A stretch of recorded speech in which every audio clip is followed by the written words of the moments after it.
Hello. ನಮಸ್ಕಾರ. ನಮಸ್ಕಾರ ಗುರುಗಳೇ. ಹೇಗಿದ್ದೀರಾ? ತುಂಬಾ ಚೆನ್ನಾಗಿದ್ದೀನಿ. ನನ್ನಂಗೆ ನೀವು ಹೇಳಿದ್ದೀರಾ. ಕಾಪಿ ಮಾಡಿದೆ ಗುರುಗಳು. ಸೂಪರ್. ಯಾರಿಗೆ ಮಾಡಿಕೊಟ್ರಿ? ಹಾ, ಯಾರಿಗೆ ಮಾಡಿದ್ರಿ ಕಾಪಿ? ನಂದೆ. ನಿಮ್ಮನ್ನ. ನನ್ನನ್ನು ಕಾಪಿ ಮಾಡಿದ್ರಾ? ಹಾ. Super super. ಹೇಗಿದ್ದೀರಾ ಗುರುಗಳೇ? ನಾನು ತುಂಬ ಚೆನ್ನಾಗಿದ್ದೇನೆ. ಈ ವರ್ಷ 2-9 ಚೆನ್ನಾಗಿಲ್ಲ ಅಂತ ಹೇಳ್ತಾ ಇದ್ರಿ. ಹೌದು. ಅದಾದ್ಮೇಲೆ ಬೇರೆ ಏನೇನು ಚೆನ್ನಾಗಿಲ್ಲ ಗುರುಗಳೇ? ಭಾಳ ಅದ್ಭುತವಾಗಿ 2, 11, 20, 29 ತುಂಬ ಡೇಂಜರ್ ಡೇಟ್ಸ್ಗಳು ಅಂತ ಹೇಳಿದೆ. ಅದರಲ್ಲಿ ತುಂಬ ನಡೆದಿದೆ. ಅದಾದಮೇಲೆ 9, 18, 27 ಚೆನ್ನಾಗಿಲ್ಲ ಅಂತ ಹೇಳಿದೆ. ಅದು ಬಿಟ್ಟರೆ ಈ ವರ್ಷ ತುಂಬ ಬ್ಯೂಟಿಫುಲ್ ಡೇಟು 1, 10, 19 ತುಂಬ ಚೆನ್ನಾಗಿದೆ. 3, 12, 21 ತುಂಬ ರಾಜಯೋಗದ ನಂಬರ್ಸು. ಅದೇ ರೀತಿಲಿ 4ನೇ ನಂಬರ್ ತುಂಬ ರಾಜಯೋಗದ ನಂಬರ್ಸ್. ನಂಬರ್ 4 ಇಸ್ ಸಖತ್ ಪವರ್ಫುಲ್ ಅಂತ ನಂಬರ್ಸು. 4, 13, 22, 31 ತುಂಬ ರಾಜಯೋಗದ ನಂಬರ್ಸು. 5, 14, 23 ಸಿಕ್ಕಾಪಟ್ಟೆ ರಾಜಯೋಗದ ನಂಬರ್ಸು. 6, 15, 24 ತುಂಬ ರಾಜಯೋಗದ ನಂಬರ್ಸು. ನಿಮಗೆ ಕರೆ ಹೆಂಗೆ ಸಿಕ್ತು ಮೇಡಮ್ ಅವರೇ? ಗೊತ್ತಾಯ್ತಾ ಗುರುಜಿ? ತಾರಾ ನಾನು ಮೇಡಮ್ ಅಂತ ತುಂಬಾ ದಿನ ಗೊತ್ತಾಯ್ತು. ಆಗಿತ್ತು ನಿಮ್ಮ ಹತ್ರ ಮಾತಾಡಿ, ಲೈವಲ್ಲಿ ಮಾತಾಡ್ಲೇಬೇಕು ಅಂತ ಅನ್ನಿಸ್ತು. ಬಟ್ ಖುಷಿ ಆಯ್ತು ನಿಮ್ಮನ್ನ ನೋಡಿ. ಇದೇನೋ ನೀವು ಬಹಳ ಕ್ಯಾಶುವಲ್ ಬಟ್ಟೆಲಿ ಬಂದು ಕೂತ್ಕೊಂಡ್ಬಿಟ್ಟಿದ್ದೀರಿ. ಅಂದ್ರೆ ಈ ತರ ಹೇಳೋರೆಲ್ಲ ಒಂದು ಶಾಸ್ತ್ರೀಯವಾಗಿ ಬಟ್ಟೆಗಳನ್ನ ಹಾಕೊಳ್ಳೋದು ಅದೆಲ್ಲ ನೋಡಿದೀನಿ. ಒಂದ್ ರೀತಿ ಇದು ಯಾರೋ ನಮ್ಮನೇಲಿ ಅಣ್ಣ ತಮ್ಮಂದ್ರ ಜೊತೆ ಮಾತಾಡ್ದಂಗೆ ಆಗ್ತಾ ಇದೆ ನಿಮ್ಮನ್ನ ನೋಡ್ತಿದ್ರೆ. ತುಂಬಾ ಖುಷಿ ಆಯ್ತು. ಬಹಳ ತಿಂಗಳುಗಳಾಯ್ತು ನಿಮ್ಮ ಹತ್ರ ಮಾತಾಡಿ ಅಂತ ಹೇಳಿ ಫೋನ್ ಮಾಡಿದೆ. ಹೇಗಿದ್ದೀರಾ ಗುರುಜಿ? ಎಲ್ಲರೂ ಚೆನ್ನಾಗಿದ್ದಾರೆ ಅನ್ಕೊಂಡಿದೀನಿ. ಇಲ್ಲ, ನನಗೆ ನಿಮ್ಮ ವಾಯ್ಸ್ ಕೇಳ್ದಲ್ಲೇ ಗೊತ್ತಾಯ್ತು. ಆಮೇಲೆ ಇದು ನೀವು ಹೇಳಿದ್ರಲ್ಲ, ಈ ಥರ ಯಾರು ಹೇಳಿಲ್ಲ. ತುಂಬ ನೀವು ನೆನ್ನೆ ನಾನು ಮಾತಾಡಿದ್ವಲ್ಲ, ಸೇಮ್ ಹೇಳಿದ್ರಿ ನೀವು. ನನಗೆ ಗೊತ್ತಾಗೋಯ್ತು ನಿಮ್ಮ ವಾಯ್ಸು. ನಾನು ಯಾವಲ್ಲ ನಮ್ಮ ತಾಯಿ ಅಂತ ಹೇಳ್ತೀನಲ್ವಾ, ಹೌದೌದು. ನಂಗೆ ಚೆನ್ನಾಗಿ ಗೊತ್ತಾಯ್ತು ಅದೇ ನೀವಂತ. ನಿನ್ನೆ ನಾನು ಫೋನ್ ಮಾಡಿದ್ಮೇಲೆ ಅನ್ಕೊಂಡೆ ನಿಮ್ಮನ್ನ ನೋಡ್ಲೇ ಇಲ್ವಲ್ಲ ನಾನು ಇದ್ರಲ್ಲಿ ಅಂತ. ಪಾಪ ನೀವು ಕಳಿಸ್ತಾ ಇದ್ದಿದ್ದಷ್ಟೇ ನನಗೆ. ಹೌದೌದು. ಬಟ್ ಇಲ್ಲ, ನೀವು ಖುಷಿ ಅನ್ಸುತ್ತೆ ಗುರುಜಿ, ಯಾವಾಗ ಮಾತಾಡಿದಾಗ್ಲೂ ಪಾಸಿಟಿವ್ ಆಗಿರ್ತೀರಿ. ಹೌದು ಎಲ್ರಿಗೂ ಒಂಥರ ಧೈರ್ಯ ತುಂಬ್ತಿರ್ತೀರಿ. ಆಮೇಲೆ ಏನ್ ಮಾಡಬಾರ್ದು ಅಂತ ಮೊದ್ಲೇ ಹೇಳ್ತಿರ್ತೀರಿ. ಹೌದು ಆಮೇಲೆ ಕಲರ್ಸ್ ಬಗ್ಗೆ ಪರಿಚಯ ಮಾಡ್ಕೊಡ್ತೀರಿ. ಹೌದು ಆಮೇಲೆ ಇತ್ತೀಚೆಗೆ ಸ್ಟೋನ್ಸ್ ಬಗ್ಗೆ ತುಂಬಾ ಅದ್ರ ಬಗ್ಗೆ ತುಂಬಾ ತಿಳ್ಕೊಂಡು ಅದ್ರ ಬಗ್ಗೆ ಸ್ಟಡಿ ಮಾಡಿ ಮತ್ತೆ ಅದನ್ನ ಬಗ್ಗೆ ಪ್ರಯೋಗನೂ ಮಾಡಿ. ಯಾಕಂದ್ರೆ ನಿಮ್ಮ ಹತ್ರದ ಜನರ ಮನೆಯಲ್ಲಿ ಇಟ್ಟು ಅವ್ರು ಸಕ್ಸಸ್ ಆಗಿದ್ಮೇಲೆ ಅದನ್ನ ಬೇರೆಯವ್ರಿಗೆ ಹೇಳ್ತಿದ್ರಿ. ಅಂದ್ರೆ ಸ್ಟೋನ್ ಗೊತ್ತಾಗಿದ ತಕ್ಷಣ ಎಲ್ರಿಗೂ ಪ್ರಯೋಗ ಮಾಡಕ್ ಹೋಗ್ಲಿಲ್ಲ ನೀವು. ಹೌದು. ಫಸ್ಟ್ ಬೇರೆಯವ್ರ ನಿಮಗೆ ಪರಿಚಯಸ್ಥರು, ತೀರಾ ಪರಿಚಯಸ್ಥರು ಅಲ್ಲ, ನಾನು ಹೆಸರು ಹೇಳಕ್ ಬೇಡ, ಅವ್ರ ಮನೇಲಿ ಇಟ್ಟು ಅವ್ರ ಸಕ್ಸಸ್ ಅನ್ನ ನೋಡಿ ಆಮೇಲೆ ಎಲ್ರಿಗೂ ನೀವು ಅದನ್ನ ಹೇಳಕ್ ಕೊಡಕ್ ಶುರು ಮಾಡಿದ್ರಿ. ಅದು ತುಂಬಾ ನಮ್ಗೊಂಥರ ಖುಷಿ ಅನ್ನಿಸ್ತು. ಯಾಕಂದ್ರೆ ಏನೇ ಗೊತ್ತಾಗಿದ ತಕ್ಷಣ ಎಲ್ರಿಗೂ ಅದ್ರ ಮೇಲೆ ಪ್ರಯೋಗ ಮಾಡ್ಬಿಡ್ತಾರೆ. ಆದ್ರೆ ಆತರ ನೀವು ಮಾಡ್ಲೇ ಇಲ್ಲ. ಒಂದು ಸಕ್ಸಸ್ ನೋಡಾದ್ಮೇಲೆ ಓ ಹೌದು ಇದು ಹಂಗಾಗುತ್ತೆ ಅಂತ ತಿಳ್ಕೊಂಡ್ಮೇಲೆ ಅದನ್ನೆಲ್ಲರಿಗೂ ಅಡ್ವೈಸ್ ಮಾಡಕ್ ಸ್ಟಾರ್ಟ್ ಮಾಡಿದ್ರಿ. ಒಂಥರ ಸಂತೋಷ ಅನ್ಸುತ್ತೆ ಗುರುಜಿ ಯಾವಾಗ ಮಾತಾಡಿದಾಗ್ಲೂ ನಿಮ್ಮ ಹತ್ರ. ಯಾಕಂದ್ರೆ ಸೀದಾ ಸಾದಾ ಇರ್ತೀರಿ. ಯಾವ್ದೇ ಒಂದು ಹಮ್ಮು ಬಿಮ್ಮು ಏನೋ ಇಲ್ದೆ, ಯಾರೋ ಆಗ್ಲೇ ಹೇಳದ್ನಲ್ಲ, ಯಾವ್ದೋ ಒಂದು ಕ್ಯಾಶುವಲ್ ಡ್ರೆಸ್ ಹಾಕೊಂಡು ನೀವು ಲೈವ್ ಅಲ್ಲಿ ಕೂತಾಗ್ಲೂ ಕೂಡ ಓ ಇದು ಯಾರೋ ನಮ್ಮ ಅಣ್ಣ ತಮ್ಮದ್ರ ಜೊತೆ ಮಾತಾಡ್ತಿದೀವಿ, ಯಾರೋ ನಮ್ ಚಿಕ್ಕಪ್ಪ ದೊಡ್ಡಪ್ಪನ ಜೊತೆ ಮಾತಾಡ್ತಿದೀವಿ, ಆ ತರ ಅನಿಸ್ತಿರುತ್ತೆ. ಬಹಳ ಖುಷಿ ಆಯ್ತು. ತುಂಬಾ ದಿವಸ ಆದ್ಮೇಲೆ ನಾನ್ ನಿನ್ನೆ ನಿಮ್ಮ ಹತ್ರ ಫೋನಲ್ಲಿ ಮಾತಾಡಾದ್ಮೇಲೆ ಲೈವ್ ಅಲ್ಲಿ ಮಾತಾಡ್ಬೇಕು ಅಂತ ಅನ್ಸಿ ನಿಮ್ಗೆ ತೊಂದರೆ ಕೊಟ್ಟಿದ್ದೀನಿ. ಪ್ಲೀಸ್. ಇಲ್ಲ, ನನಗೆ ನೀವು ಫೋನ್ ಮಾಡಿದ ತಕ್ಷಣ ಒಂಥರ ಕಣ್ಣೀರೇ ಬಂದ್ಬಿಡ್ತು. ಅಂದ್ರೆ ಮನಸ್ಸಲ್ಲಿ, ಹೃದಯದಲ್ಲಿ ಕಣ್ಣೀರು ಬಂತು. ಯಾಕಂದ್ರೆ ನಾನು ಯಾವಾಗಲೂ ನಮ್ಮ ತಾಯಿ ಅಂತಲೇ ನಾನು ನಿಮ್ಮನ್ನ ಹೇಳೋದು. ಅದನ್ನು ಬೆಲೆ ಕಟ್ಟಕ್ಕಾಗಲ್ಲ. ಅದಕ್ಕೆ ಆ ಪದ ನಾವು ಒಡ ಹುಟ್ಟದಲ್ಲಿ ಇರ್ಬೋದು, ಅದರ ಬಾಂಧವ್ಯ ಅದಕ್ಕೆ ಬೆಲೆ ಕಟ್ಟಕ್ಕಾಗಲ್ಲ. ಅದೇ ಥರ ನಿಮ್ಮ ವೇಣುವರು ಅಷ್ಟೇ ನನ್ನ ಮೇಲೆ ಇಟ್ಟರೆ ಗೌರವ. ನಿಮ್ಮ ಮಗ ನನ್ನ ಕಿಟರ್ ಮಾಡಿ ಹೇಳೋದು, ಗಿಮಿಕ್ರಿ ಮಾಡೋದು, ಇದೆಲ್ಲ ಮರೆಯೋಕ್ಕಾಗಲ್ಲ.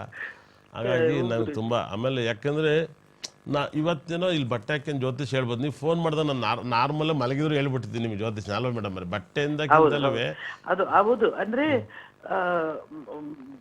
ಒಂದ್ ರೀತಿ ಅದನ್ನ ಫುಲ್ ಸ್ಟಡಿ ಮಾಡಿರ್ತೀರ ಗುರುಜಿ. ಆಮೇಲೆ ನಂಗೆ ಅದನ್ನೇ ಹೇಳಿದ್ದು, ಸ್ಟೋನ್ದು ನಿಮ್ಗೆ ಗೊತ್ತಾಗಿದ ತಕ್ಷಣ ಯಾರಿಗೂ ಪ್ರಯೋಗ ಮಾಡಕ್ ಹೋಗ್ಲಿಲ್ಲ ನೀವು. ಹೌದೌದು.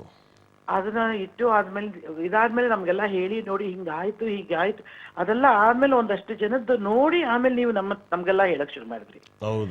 ಅದು ನಮ್ಗೆ ನಿಮ್ ಅಭಿಮಾನ ಅನ್ಸೋದು. ಅಯ್ಯೋ ಗೊತ್ತಾಗಿದ ತಕ್ಷಣ ವ್ಯಾಪಾರಕ್ಕೆ ಏನಾದ್ರು ಮಾಡ್ಬಿಡ್ತಾರೆ. ಅಂದ್ರೆ ಸಾರಿ ಎಲ್ರ ಬಗ್ಗೆನೂ ನಾನು ಕೆಟ್ಟದಾಗಿ ಹೇಳ್ತಿಲ್ಲ. ಹ್ಮ್ ಅದೇನೋ ಒಂದು ವಿದ್ಯೆ ಗೊತ್ತಾಗಿದ ತಕ್ಷಣ ಪ್ರಯೋಗ ಮಾಡಕ್ ಸ್ಟಾರ್ಟ್ ಮಾಡ್ಬಿಡ್ತಾರೆ. ಆದ್ರೆ ಹಾಗೆ ಮಾಡ್ಲಿಲ್ಲ ನೀವು.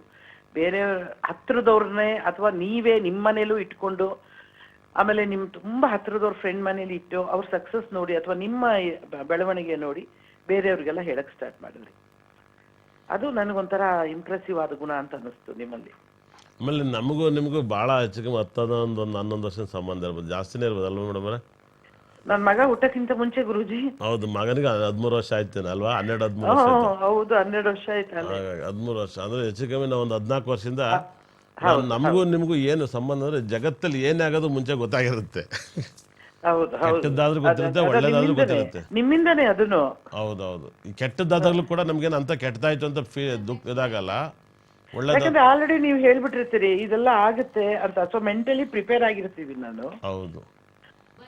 ಅಯ್ಯೋ ಇದು ಹೌದಪ್ಪ, ಈಗ ಏನೋ ಇದೆ ಈಗ ಹೇಳ್ತಿದ್ದಾರೆ ಮಾತಾಡಿ ಅವ್ರು ಹೇಳಿದ್ರು.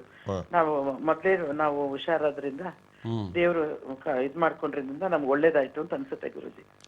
ನಿಜವಾಗ್ಲೂ ನೀವು ಇಷ್ಟೊಂದು ಶೂಟಿಂಗಲ್ಲಿ ತುಂಬಾ ಬಿಸಿ ಇದ್ದೀರಾ ಇವಾಗ.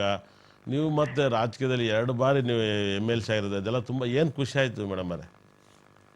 ಅದೇ ನಾನು ನಿಮ್ಮ ಸೀದಾ ಸಾದಾತನ ಒಂದು, ಆಮೇಲೆ ಒಂದು ಯಾವುದೇ ಒಂದು ಕಲಿಕೆ ಅಂದ್ರೆ ಒಂದು ಅಕ್ಷರಾಭ್ಯಾಸಗಳು ಬಹಳ ಕಡಿಮೆ ಇದ್ರು, ವಿದ್ಯಾಭ್ಯಾಸ ನಿಮ್ ಜೀವನದಲ್ಲಿ ಕಡಿಮೆ ಆಗಿದ್ರು, ಬೇರೆ ನಿಟ್ಟಿನಲ್ಲಿ ನೀವು ವಿದ್ಯೆಯನ್ನ ಬುದ್ಧಿಯನ್ನ ಮತ್ತೆ ನಿಮ್ಮ ವಿದ್ವತ್ವನ್ನ ಬೆಳೆಸ್ಕೊಂಡಿರೋದು, ಮತ್ತೆ ದೇವಾಲಯಗಳಿಗೆ ಅದರಲ್ಲೂ ಗ್ರಹಗಳ ದೇವಾಲಯಗೆ ಅಂದ್ರೆ ನವಗ್ರಹಗಳ ದೇವಾಲಯದಲ್ಲಿ ನೀವು ಮಾಡುವಂತ ಪೂಜೆ, ನೀವು ಮಾಡುವಂತ ನಿಷ್ಠೆ, ಮತ್ತೆ ಅಲ್ಲಿನ ಎಲ್ಲರ ಹಿರಿಯರ ಜೊತೆ, ಮತ್ತೆ ಇಲ್ಲಿ ಎಲ್ಲರೂ ನಿಮ್ಮನ್ನ ನಂಬಿದ ಜನತೆಗೂ ಕೂಡ ಯಾವ ರಾಶಿಗೆ ಏನೇನ್ ಪೂಜೆ ಮಾಡ್ಬೇಕು ಅಂತ ಹೇಳೋದು, ಇವೆಲ್ಲವೂ ಒಂಥರ ಮೆಚ್ಚಿಕೊಳ್ಳುವಂತ ಅಂಶ ನಿಮ್ಮ ಹತ್ರ. ಮೇಡಮ್ ನಿಮಗೆ, ನೀವು ತಾರಾ ಅಂದ್ರೆ ಗುರುಗ್ರಾದ ಹೆಂಡತಿ ಹೆಸರು, ಗುರು ಟೆಂಪಲ್ ಇಂದ ಬಂದು ಮನೆ ಪೂಜೆ ಮಾಡಿದ್ರೆ ಅದ್ರ ಫೀಲಿಂಗ್ ಹೆಂಗಿತ್ತು? ಅಯ್ಯೋ ನಮ್ಮ ಮನೆ ಪೂಜೆ ನನ್ನ ಜೀವನದಲ್ಲಿ ಮರೆಯಲ್ಲ ಗುರುಜಿ. ಹೌದಾ? ಅಯ್ಯೋ ನನಗೋಸ್ಕರ ನೀವು ಒಂದು 3-4 ತಿಂಗಳು ಮುಹೂರ್ತ ಮುಂದಕ್ಕೆ ಹಾಕಿದ್ರಿ. ನನಗೋಸ್ಕರ ಮುಹೂರ್ತ ಚೆನ್ನಾಗಿಲ್ಲ ಬೇಡ ಮೇಡಮ್ ಮುಂದಕ್ಕೆ ಹಾಕಿದ್ರಿ, ಎಲ್ಲ ರೆಡಿ ಇದ್ರು. 3 ತಿಂಗಳು ಸುಮ್ನೆ ಮನೆ ಮುಗಿದ್ರು ಕಾದ ನಿಮ್ಗೋಸ್ಕರ, ನೀವು ಕೊಟ್ಟ ಮುಹೂರ್ತಗೋಸ್ಕರ. ಆಮೇಲೆ ಏನಂದ್ರೆ ಗುರುಜಿ ಅವರು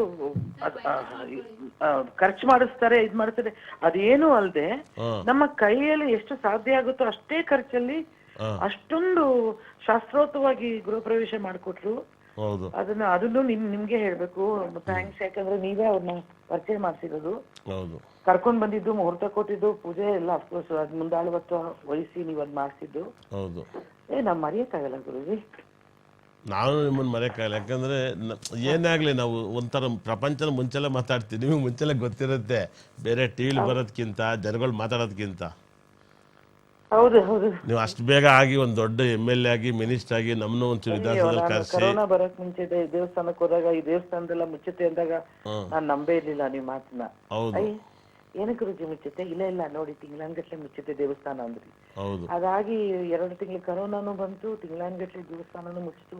ಅಯ್ಯೋ ಅದೆಲ್ಲ ಒಂಥರ ನೀವು ಸುಮ್ಮನೆ ಅಂತಿರ್ತೀರಿ ಮಿರಾಕಲ್ 100% ಅಂತೆಲ್ಲ ಬಹಳ ಆ ಭಾಷೆಯನ್ನು ಬಳಸ್ತಾನೆ ಇರ್ತೀರಿ. ಹೌದು, ಬಟ್ ಎಲ್ಲವೂ ಸತ್ಯ, ಮಿರಾಕಲ್ಲು ಸತ್ಯ, 100% ಸತ್ಯ.